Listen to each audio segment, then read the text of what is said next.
Meu nome é Marcos Alencar, eu sou um advogado trabalhista, militante, com uma experiência de cerca de 20 anos na profissão e irei dar essa palestra intitulada de O papel do preposto nas organizações empresariais. O que é que essa palestra busca? Qual é o objetivo dela? O objetivo é, primeiro, avaliarmos a pessoa do preposto perante a legislação que está lá prevista na Consolidação da Lei do Trabalho, na CLT, o entendimento que o Tribunal Superior do Trabalho tem ao interpretar esse artigo da CLT, que é o artigo 843, e o que o preposto deve fazer, desde o recebimento da reclamatória até a sentença e o encaminhamento do recurso, o relacionamento dele com o advogado, com as testemunhas, com a separação de documentos, o envio do breve relato, enfim, é o dia a dia do preposto. Esse é o objetivo maior da nossa palestra. Será uma palestra prática, por isso que nós chamamos de oficina de trabalho. Bem, então vamos para o primeiro ponto. O que é o preposto? Quem é a figura do preposto? Bem, a figura do preposto nada mais é do que aquela pessoa que o empregador confia que o represente em mesa de audiência. Esse preposto, ele está inserido numa condição de porta-voz. Normalmente a empresa é uma pessoa jurídica. E por ser uma pessoa jurídica, ela não pode, obviamente, se deslocar para uma sala de audiências. Poderia até um dos seus sócios fazer isso, mas geralmente os donos, os proprietários da empresa são pessoas ocupadíssimas e não podem se dedicar a esse trabalho no fórum. O que é que eles fazem? Nomeiam um preposto para que compareçam na audiência e lá sejam interrogados, prestem os esclarecimentos necessários e traduzam para o juiz verbalmente o que está sendo dito pela empresa na sua defesa, que foi apresentada no processo, junto com o advogado, a defesa se chama contestação, e ainda uma interpretação com relação aos documentos, o conteúdo dos documentos, o que se discute naquele processo. Então, é importantíssimo a pessoa do preposto, por quê? Porque ele representa a figura do empregador. O que é que essa representação importa? Ela importa até na confissão, ou seja, tudo que o preposto disser terá valor probante maior do que a própria defesa, do que os documentos, de tudo que está sido apresentado no processo, inclusive da prova testemunhal. Para nós darmos um exemplo aqui e ilustrarmos um pouco, imagine que o preposto, numa audiência, ele confessa que o reclamante fazia horas extras. O reclamante fazia horas extras. Apesar da documentação não trazer em nenhum momento esse título horas extras, vai prevalecer a confissão do preposto. Então, daí ser muito importante o treinamento desse preposto para que ele não fale, para que ele não diga algo em desacordo com o que está dito na defesa pela empresa, por quem ele representa pelo empregador. O artigo 843 da CLT, no seu parágrafo 1º, ele diz o seguinte: é facultado ao empregador fazer-se substituir pelo gerente ou qualquer outro preposto que tenha conhecimento do fato e cujas declaração obrigarão o proponente. É essa exatamente a redação do artigo 843. O que é que isso gera de polêmica no processo? É uma questão muito simples. Muitos juízes entendem que o preposto não precisa ser empregado. Outros entendem que sim, que é impossível que ele conheça do fato sem ser empregado. E aí nós vamos ao entendimento pacífico, que é do Tribunal Superior do Trabalho. O Tribunal Superior do Trabalho, para evitar esse tipo de polêmica, editou uma súmula. Súmula nada mais é do que um entendimento consolidado. Se chegou a um consenso no Tribunal Superior. O Tribunal Superior do Trabalho é a instância máxima trabalhista. E está lá na súmula número 377. O título da súmula é Preposto, exigência da condição de empregado. O conteúdo da súmula: exceto quanto à reclamação de empregado doméstico, o preposto deve ser necessariamente empregado do reclamado, inteligência do artigo 843, parágrafo 1º da CLT. O que é que isso quer dizer? Se o reclamado no processo não for empregador doméstico, não for aquela dona de casa que foi colocada na Justiça do Trabalho pela sua ex-empregada doméstica, esse preposto ele tem que ser necessariamente empregado de quem ele representa. Não adianta lutar contra esse entendimento do Tribunal Superior do Trabalho.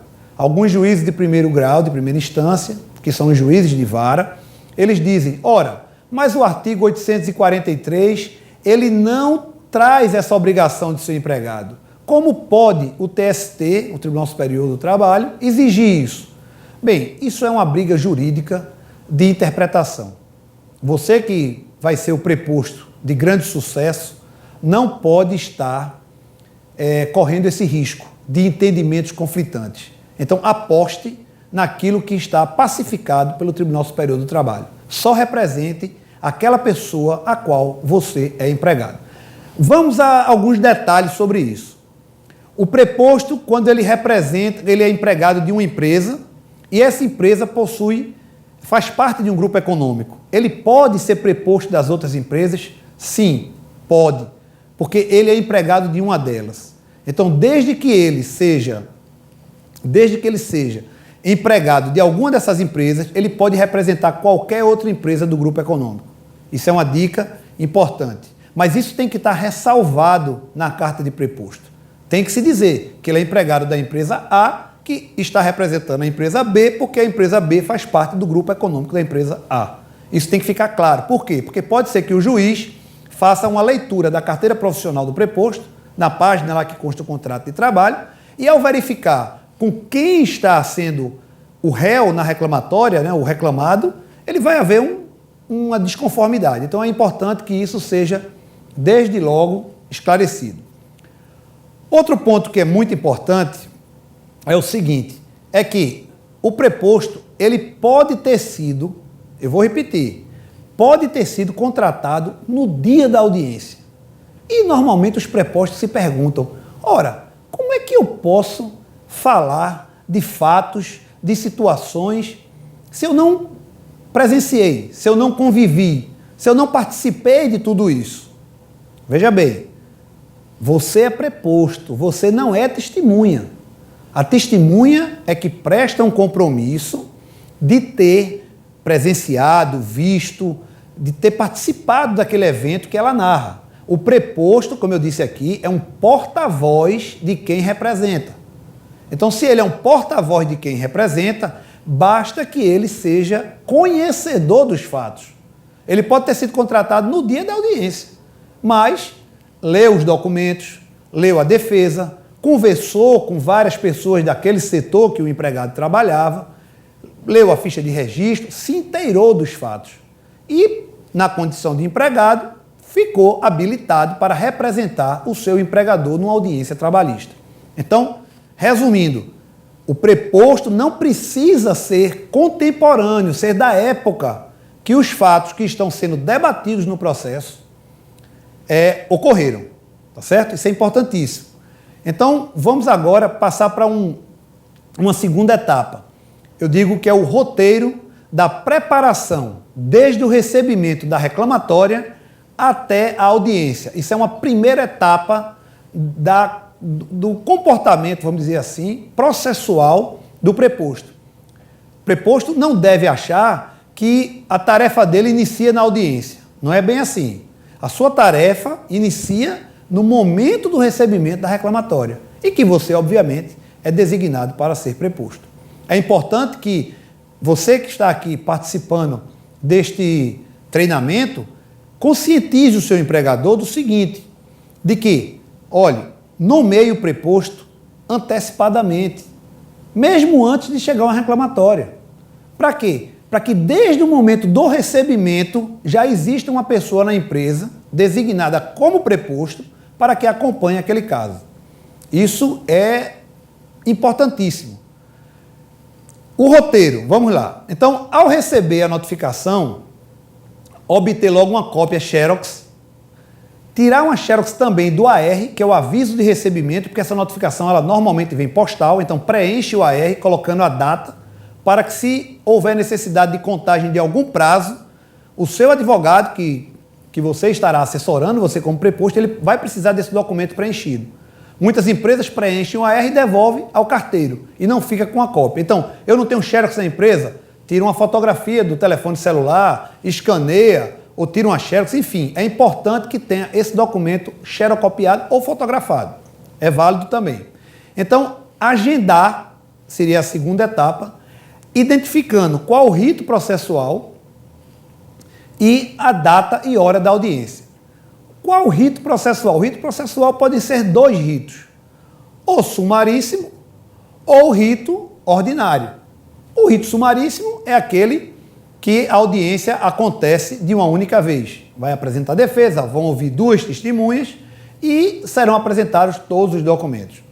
E existe o rito ordinário, que algumas regiões do país o adotam dividindo a prova, por exemplo, dividindo o rito processual, ou seja, na primeira audiência é uma audiência tentativa de acordo, que se apresenta a defesa, os documentos e marca-se uma nova audiência para que se apresente as testemunhas e que as partes sejam interrogadas.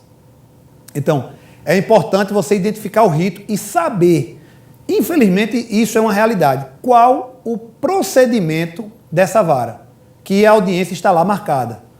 Ainda não temos no país um código de processo do trabalho. E isso dificulta, faz com que aqui eu esteja no meio dessa palestra dizendo, olha, eu não tenho como dizer com exatidão qual deve ser o procedimento a seguir. Por quê? Porque cada vara tem um procedimento. Então, eu recebi uma reclamatória da 20ª Vara de São Paulo.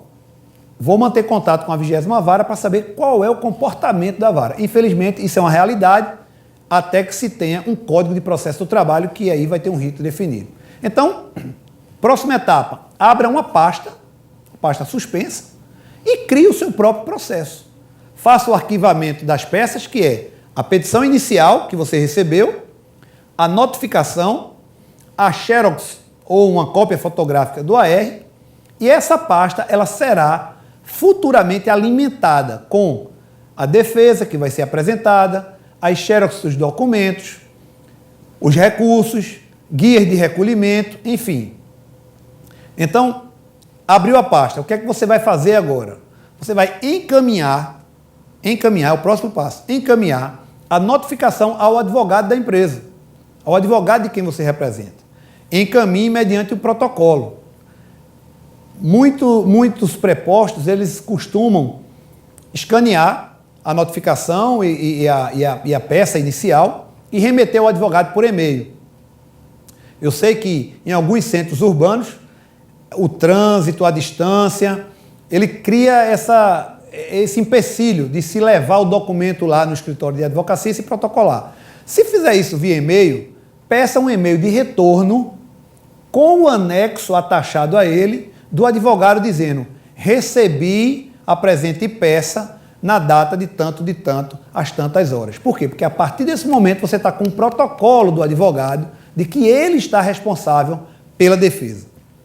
Então, vamos lá, passou para o advogado recebeu, mandou o e-mail de volta, o que é que você vai fazer agora? Você vai fazer um memorando, que eu denomino, mas pode se chamar de outro nome, eu chamo de breve relato.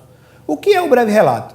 O breve relato é uma relação de perguntas, um questionário, que pode ser estipulado entre preposto e advogado, o departamento pessoal da empresa, enfim.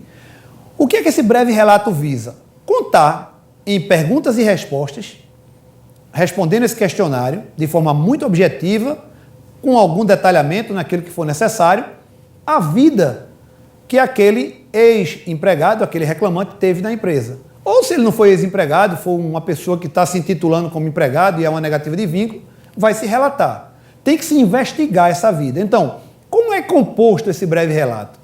Muito simples.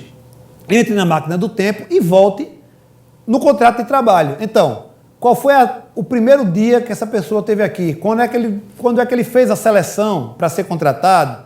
Quais foram os exames que foram feitos? ele foi aprovado, ele preencheu uma solicitação de emprego. Olha, a solicitação de emprego muitas vezes desvenda o processo. Ele é a chave para a defesa, para o sucesso da defesa no processo. Por quê? Porque nesse momento da solicitação de emprego, o candidato a emprego ele é muito sincero. Ele quer conquistar um emprego, então ele narra por onde passou, o que ele fazia antes, alguma desconformidade que ele tem no aspecto de saúde, enfim, ele é mais sincero, tende a ser mais sincero. Então é um documento também importante a se considerar. A data de admissão, a data de demissão, que é o tempo de serviço, se houve algum período clandestino, qual foi a função exercida, quais eram as atividades que essa função, às vezes o preposto coloca lá. Vou dar um exemplo prático. Auxiliar de escritório. Ora, auxiliar de serviços gerais. Isso é muito genérico. Então tem que dizer, auxiliar de escritório. Ele trabalhava única e exclusivamente no arquivo. Então isso é um dado importante para o advogado. Muitas vezes o preposto diz, ele fazia horas extras. Isso não é informação que se dê no breve relato. Tem que dizer, fazia horas extras. Normalmente, ao invés de sair, de encerrar o expediente às 18 horas, encerrava às 19h30. Mas isso só acontecia na última semana do mês, por causa do acúmulo de serviço, da quantidade de clientes que existiam na loja. Estou dando aqui um exemplo. Então, eu não estou deixando de ser objetivo nas minhas respostas, eu como preposto, porém, estou sendo detalhista. Então, isso é importante no breve relato. Mentalize o breve relato, relatando objetivamente. Por que é que eu digo perguntas e respostas? Porque você não se perde nesse roteiro e nem divaga contando uma história. É uma coisa que vai lhe amarrar a seguir um script. Terminadas essas respostas, você vai ler a reclamatória. Na reclamatória vai estar alegando, eu sofri um assédio moral, um belo dia fui empurrado na escada pelo meu chefe porque eu não tinha cumprido uma meta. E aí você vai lá e investiga isso. O senhor realmente empurrou esse seu subordinado lá no dia tal? O chefe vai dizer, não empurrei, não fiz nada disso. Era uma brincadeira que estava tendo na empresa, era uma gincana que estava tendo e eu esbarrei nele sem querer, ele caiu na escada e está querendo se aproveitar dessa situação para dizer que eu o empurrei por conta de uma meta não cumprida. Não tem nada a ver uma coisa com outra. Então, é importante que se relate tudo, porque, olha, o preposto, ele tem que funcionar como um detetive dos fatos. O advogado, ele vai dar o enquadramento desses fatos no aspecto legal, ele vai formatar no aspecto jurídico. Mas os fatos, o advogado não tem como saber, o advogado não vivenciou isso na empresa. Então, cabe ao preposto investigar e informar objetivamente nesse breve relato. Então, elaborou o breve relato, respondeu toda aquela matéria fática que está lá descrita na petição inicial, que não deixa de ser uma história. O que for verdade, você menciona para o advogado, olha, isso aqui realmente é verdade, isso aconteceu, houve essa discussão na empresa, esse empurrão na escada realmente houve. E o advogado é que vai saber utilizar essa informação da melhor forma.